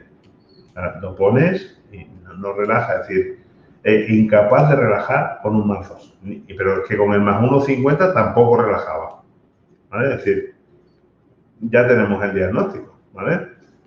A ella lo que le cuesta es relajar su acomodación, es decir, un exceso de acomodación no significa que acomoden de más. Significa que no son capaces de relajar. Es decir, cuando están en cerca, están trabajando ahí ellos cómodos, pero el problema es que después de un tiempo trabajando en cerca, acomodando, son incapaces de relajar esa acomodación. De hecho, la queja en el lejos, no es en cerca. Correcto. ¿Vale? Es decir, un exceso de acomodación no es que una persona acomode de más, sino que luego no es capaz de relajar esa acomodación y por eso el lejos ven borroso, ¿vale? El ARN está clarísimo, más 0,50, nos vuelve a confirmar el diagnóstico, tiene un ARN normal, está en torno a 2,25, 2,50, pues aquí nos vuelve a dar un más 0,50, es decir, está clarísimo que tiene un problema acomodativo bastante claro, ¿no? La RP nos da bien. Bueno, pues, ¿qué es lo que hicimos? Pues la mandamos al oftalmólogo. Digo, mira, vamos a salir de dudas y vamos a saber si realmente eres miope, que es la gafa que te han puesto, o no. Bueno, pues bajo cicloplegia, es decir, la refracción húmeda, que con la gotita puesta, pues justito. Ya no era miope, ya tenía más 0,75 más 1, es decir, era una hipermétrope, ¿vale? Por tanto, estaba teniendo una pseudomiopía, ¿vale? Pues esa de pseudomiopía era por este exceso de acomodación que estaba teniendo, ¿vale? ¿Cuál es el tratamiento que hicimos? Pues lo primero, quitarle la prescripción de la miopía que llevaba, ¿vale? La dejamos neutra, ¿vale? Y empezamos la terapia de relajar la acomodación, es decir, al final es trabajar con las tablas de Hall, con los flippers, pues al final es trabajar Y una cosa, cuando me he encontrado con estos casos y hemos tenido algunos muy heavy, yo les pongo lentilla blanda el primer día. Y no le mando a veces al oftalmólogo porque sé que es muy difícil a una miopía, a una pseudomiopía quitarle la miopía porque no están contentos con la gafa. Entonces, antes de que se gaste dinero, los tengo fastidiados con lentes de contacto.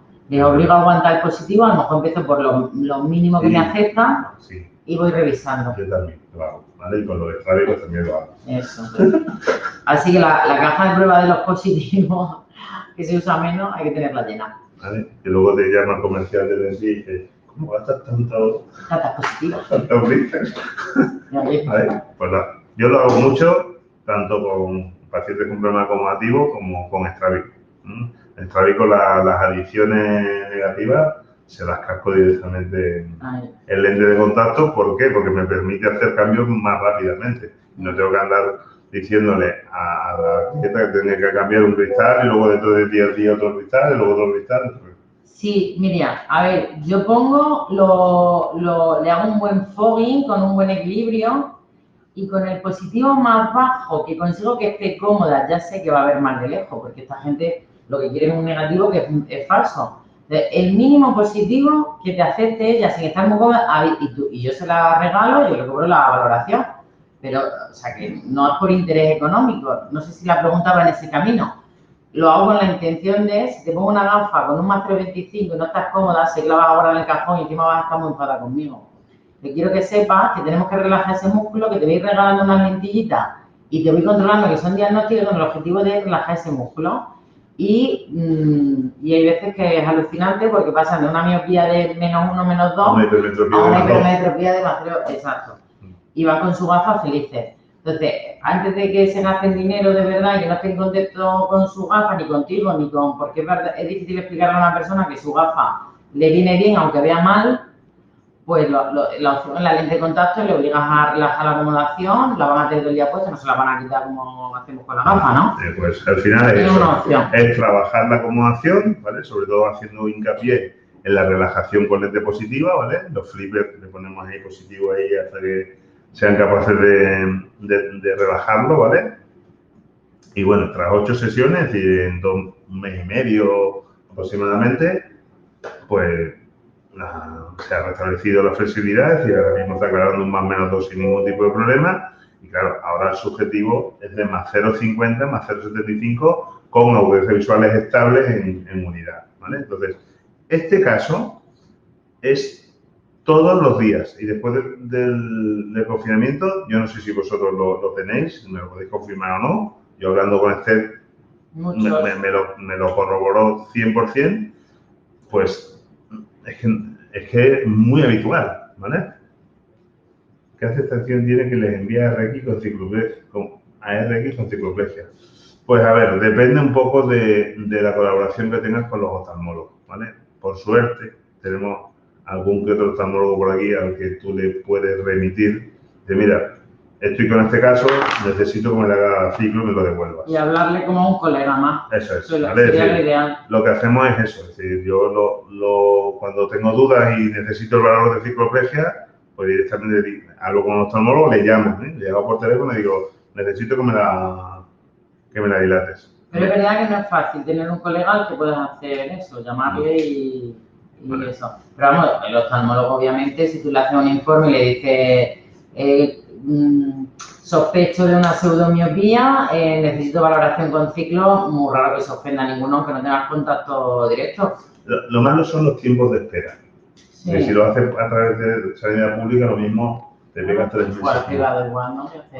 Yo lo hago con privado, ¿vale? Normalmente no te suelen poner problemas porque tú le explicas el problema al papá, a la mamá y enseguida quieren resolver el problema. Tienes razón, Miriam, y es muy difícil hacerle la gafa. Por eso te he dicho lo de la lentilla. Mira, yo llevo en esta zona de vecinas con EPI, va a hacer ahora 6 años Y el primer caso que tuve heavy, único que he tenido yo tan heavy, que cuando me has dicho el caso que iba a poner, me he acordado de ella, es la hija de la clínica dental donde yo empecé a ir. Y me dice la madre que su hija cree que lo que quiere es cambiar de gafa continuamente, cada 6 meses le hacían una gafa y ya no veía bien y pedía comprarse otra gafa. Y me viene receta siempre del especialista, y por la sanidad pública. Y es verdad que aquí tenemos buenos oftalmólogos, que no es una crítica, pero esto pasa. Menos 1,5, si algún día nos volvemos a ver por esta vía, os lo traeré. Menos 1,5, menos 2. Quiero recordar que llevaba. Le hago una retinoscopia y me sale un positivo de casi +1. O sea, imagínate mi cara. La niña con unos dolores de cabeza brutales que nunca le ha gustado leer. No podía hacerle yo una gafa, sabía que me lo iba a comer con patatas y ahora no se lo expliqué a esta mujer, que su hija no es miope. Le fui poniendo lentillas y estuvimos como 1 mes o 2 meses con lentillas. Te va bajando la graduación. Exacto, a lo mejor empecé con un 0,25, 0,50, lo que pidiera en el equilibrio, y a mí me fue pidiendo más positivo. Pero nunca estaba contenta. Lo que sí que vio que no había un interés económico por mi parte. Al final acabó con una gafa con un poquito de positivo y con una lente de refuerzo positivo en cerca. Y al año y medio le llaman para su revisión oftalmológica y le salió hipermetropía. Que yo no sé en ese momento cómo no se asustaron, ¿no?, de ver el cambio en el historial. Y actualmente esta niña esta niña que ya tiene 21 años, yo la pillé con 14 o 15. Esta niña lleva una lente de +1,25 o algo así, creo recordar, una adición de cerca. Una adición altita, creo recordar, que lleva una adición altita. Y esto pasa raro, es verdad que tan exagerado como el de Ángela no lo he tenido nunca, pero, sí, pero pasa. Es muy habitual. Y es muy difícil venderle la gafa, que entiendo que tú preguntas por ahí, sí, a ver, entonces aquí todos comemos de lo mismo. ¿Qué pasa? Tú le puedes decir, mira, yo si tú quieres ir viendo bien siempre, te puedo mantener la graduación que tú tienes. Sí, sí aceptan. Baja. Sí aceptan. Sí. Pero otra cosa que puedes hacer, lo que pasa es que es más caro para ellos. Es bajarlo un poquito la graduación que ellos tienen del eje y ponerle una adición de cerca. Eso se lo puedes hacer, pero a mí también me cuesta ponerle a un niño una adición, explicarle las lentes son más caras. Claro. Además, no sé si cobráis por las revisiones, por las adaptaciones de lente de contacto. Yo les digo, mira, nosotros cobramos 20 euros por la adaptación de lente de contacto blanda. Y yo le digo, no te lo voy a cobrar porque es algo a lo que te voy a obligar a hacer. Y en ese caso es el único caso en el que no cobro la adaptación de la lentilla.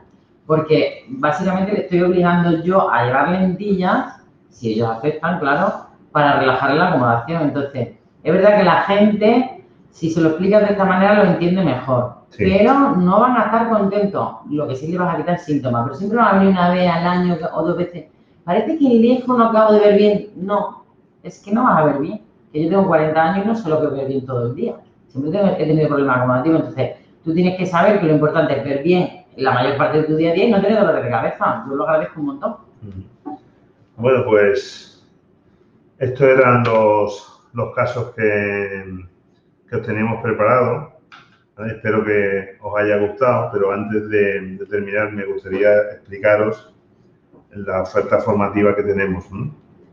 Y algunos sois alumnos nuestros, ¿vale? Algunos que veo por aquí sois ya alumnos de Optacademy, pero sí que me gustaría explicaros pues todo lo que está en marcha, es decir, ya está la inscripción abierta, ya os podéis apuntar, ¿vale? Y os he hecho un pequeñito resumen de la oferta formativa que tenemos en Optacademy, ¿vale?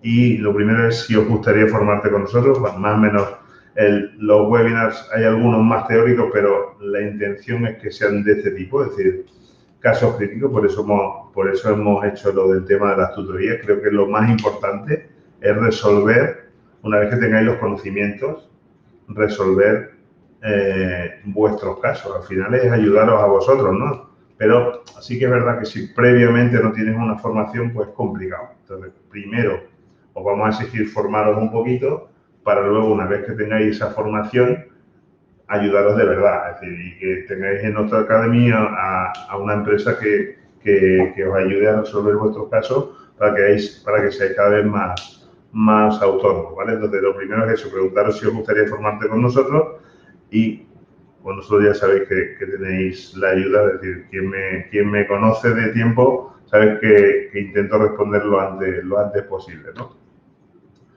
Y esta es un poco la oferta formativa que tenemos, ¿vale? Actualmente tenemos 2 cursos de especialización que van desde septiembre hasta junio, ¿vale? Es decir, son 9 meses de formación en lo que están divididos en diferentes módulos, en diferentes bloques. Hay una formación una formación online que va desde septiembre hasta marzo aproximadamente, en el que hay webinar en directo, webinar grabados y este año además tutorías, ¿vale? Una vez que se termina la formación online, tienes acceso a una formación presencial, que es un único fin de semana, y si el COVID no nos lo permite, pues lo realizaremos en Madrid, ¿no? En principio estaba programado, esta segunda edición estaba programado para el mes de marzo, pero ha pasado lo que ha pasado y lo hemos tenido que reprogramar para más adelante, pero bueno, en la tercera edición, si todo va bien, o esperemos que todo vaya bien, lo tendremos también en el próximo mes de marzo del año que viene, un módulo de formación presencial, pues con profesores de Autocademy, que bueno, contamos con un elenco, yo creo, muy completo, ¿no?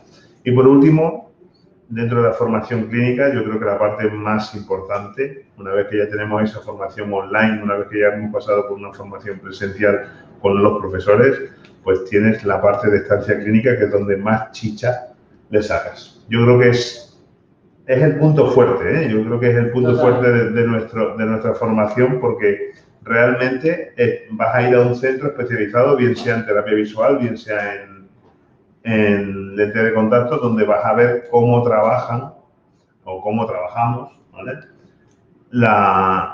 Tanto la terapia visual, ¿vale? Basado siempre en evidencia científica, como las lentes de contacto. Es decir, estos son los cursos grandes y además este año, tenemos la suerte de contar con un módulo adicional que es opcional, si lo queréis coger bien, si no lo queréis coger, pues no pasa nada, de formación de marketing y ventas, a cargo del equipo de Adeslas Dental. Yo creo que nos tenemos que fijar mucho en el sector de los dentistas, lo hacen muy bien.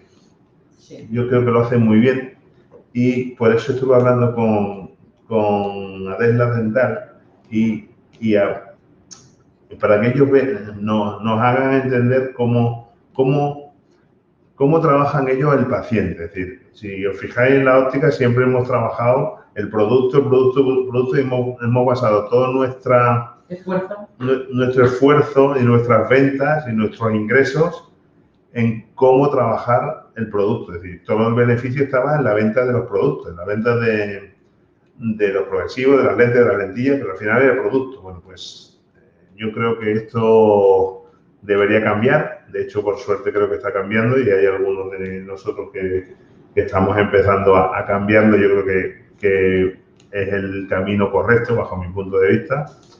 Y va a haber una formación específica de marketing y venta orientada al servicio al paciente, ¿vale? Entonces, yo creo que es una formación adicional para la gente que somos empresarios, es decir, no a lo mejor para alguien que está trabajando para otra persona, pero para la gente que somos empresarios, yo creo que...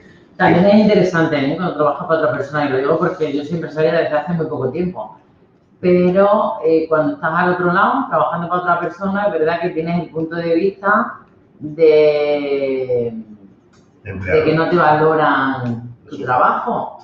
Entonces, si no nos valoramos nosotros, tu jefe no va a entender. Yo trabajé con un jefe que no era óptico y le tuve que enseñar que la formación era tan importante para subir su venta. Entonces, no siempre tienes que ser empresario para hacer estos cursos, sí, porque quizá aprendas cosas de tu profesión que ni tú te has dado cuenta, o por lo menos a mí me pasó. Y de aquí me está preguntando Miriam si se puede hacer solo la formación de marketing. Sí se puede hacer, pero solo se va a realizar si llegamos a un mínimo de 15 alumnos, ¿vale? Es decir, si hay 15 alumnos interesados en hacerlo, sí, vamos a hacer la formación de marketing y ventas exclusivamente, sin que os tengáis que apuntar a la otra formación más específica de nuestra clínica, ¿no? Es decir, de nuestra, digamos, práctica diaria, tanto en lente de contacto como en optometría pediátrica y terapia visual, ¿no? Se puede hacer siempre y cuando llegamos a ese cupo. Es decir, las matrículas están abiertas, es decir, os podéis apuntar a través de la página de optoacademy.com en los cursos de especialización y elegir el módulo que queráis. Como he dicho, hay 4 módulos. os podéis apuntar solamente a la formación online clínica, solamente a la formación de marketing y ventas. Lo que sí está cerrado, es decir, nadie se va a apuntar solamente a la formación presencial o solamente a la estancia clínica. Es decir, para poder acceder a la formación presencial y a la clínica, exigimos la formación online, ¿vale? Es decir, no puedes hacer solamente estancia clínica o no puedes hacer solamente formación presencial. Eso no se puede hacer. Para eso deberías, es decir, para acceder a la formación presencial tienes que estar primero matriculado en la formación online y la formación online la que te va a dar acceso a la formación presencial. Y a la estancia clínica, para hacer la estancia clínica tienes que haber hecho la formación, tanto la formación online como la formación presencial. Me preguntan que si solo se puede hacer la formación de marketing. Sí, ya le he dicho que sí, pero siempre y cuando consigamos un grupo de 15 personas interesadas en ese módulo, ¿vale? Entonces, la prescripción está hecha, os podéis apuntar, en caso de que al final no se consiga el grupo, pues se hace una devolución del importe y ya está. No hay ningún problema, ¿vale? La formación online va desde septiembre hasta marzo, son 6 meses. Y son 6 meses muy cañeros, muy cañeros, ¿vale? Sobre todo el de terapia visual y optometría pediátrica es muy heavy, hay que estudiar porque luego hay un examen, Sí. ¿vale? Entonces, y el precio de cada módulo son 550 euros, ¿vale? Podéis matricularos, como he dicho, a un único módulo, al online solamente, o podéis matricularos en 2, online y presencial, o en 3, online, presencial y estancias. Lo ideal es que hagáis todo, porque, mira, mi experiencia es que la formación online está muy bien, ¿vale? Pero se queda coja, porque tú puedes saber mucho, pero si luego no lo ves trabajar, es complicado. Yo creo que todo el plan de formación de Doctor Academy está para que lleguéis a hacer la estancia clínica. De verdad que es donde está la chicha de verdad. Esther fue alumna el primer año y ella os puede hablar. Es decir, ¿Sabes qué pasa? Que a mí me gusta repetir cursos. Entonces, yo imaginaros que quiero empezar a adaptar una lentilla, voy a poner cosas normales, ¿vale? Multifocal. Y hago un curso de multifocal. Yo luego quiero repetir ese curso cuando ya he tenido experiencia, porque quiero aprender de mis dudas. Y ahí es donde le saco chicha. Entonces, yo hice el curso de contactología con él, teniendo yo mucha experiencia, y él me hizo una pregunta de, ¿has aprendido algo? Digo, mira, yo siempre saco algo, pero amplío conocimiento, porque los profesores que tiene Doctor Academy para mí son los mejores a nivel nacional ahora. Están súper actualizados en estudios con evidencia científica, están al día de todo, y tener esa actualización cuando te dedicas a una profesión clínica a mí me parece importantísimo. Y eso, si tienes experiencia, le sacas eso, pero si no tienes experiencia, me pareció una pasada para el que quería introducirse, porque yo vi colegas que nunca habían puesto una lentilla escleral. Tener la opción de ponerla no es fácil si lo haces solo online. Mis primeros casos de esclerales fueron fallidos porque no fui capaz de enseñar al paciente. Así de triste, consiguiendo una agudeza visual brutal, una adaptación muy buena, y no fui capaz de enseñar al paciente. Entonces, el presencial, para la gente que se inicia, me parece una pasada para tener un primer contacto con los productos. Yo digo, sobre todo la estancia clínica, es decir, la estancia, lo de poder es que tocar. el presencial es el fin de bueno, semana. Pues yo hice el presencial, que también tocamos ojos, y la estancia clínica me fui con Diego López Alcon, que pues, imaginaros, y pues que ves todo, incluso en el presencial también ves cosas, ¿no? Sí, Nosotros las vimos, por lo menos, no sí, sé sí. si ha cambiado la cosa. No ha cambiado. Ah, Ha mejorado. por eso, Porque por eso. en la primera edición tuya vinieron Joan, Laura y Diego. Exacto. Y yo, mira, no tengo mucho tiempo porque mi situación personal es complicada, tengo muchos niños y un negocio, y yo he seguido pagando para poder actualizarme cuando tengo un ratito libre. Entonces, es verdad que si no me puedo permitir gastarme mucho, pues por lo menos de su mantenimiento, pues hacer una consulta, y si algún día puedo hacer... Al final, el programa de formación... gestionarse el tiempo. El programa de formación de Doctor Academy, tanto de un área como de otro, tanto de terapia visual como de lente de contacto, es como parecido, ¿vale?, a un programa de máster, pero sin tener que hacer el trabajo fin de máster. Exacto. ¿Vale? Pero es muy parecido, ¿vale? Si quieres aprender. Entonces, si quieres aprender de verdad, merece la pena. Mucha gente nos pregunta también, ¿y tiene créditos? Bueno, pues no tiene crédito. Y ahora os voy a explicar por qué no tiene créditos. Pues Porque por la comunidad donde vivimos nos exigen que para que nos den crédito de formación continuada, nos exigen que tengamos una experiencia en formación de más de 5 años en formación online. Como nuestro modelo de formación es mixto, es decir, mezcla el online con el presencial, pues de momento no lo podemos pedir porque hay una parte online y por tanto no nos lo conceden.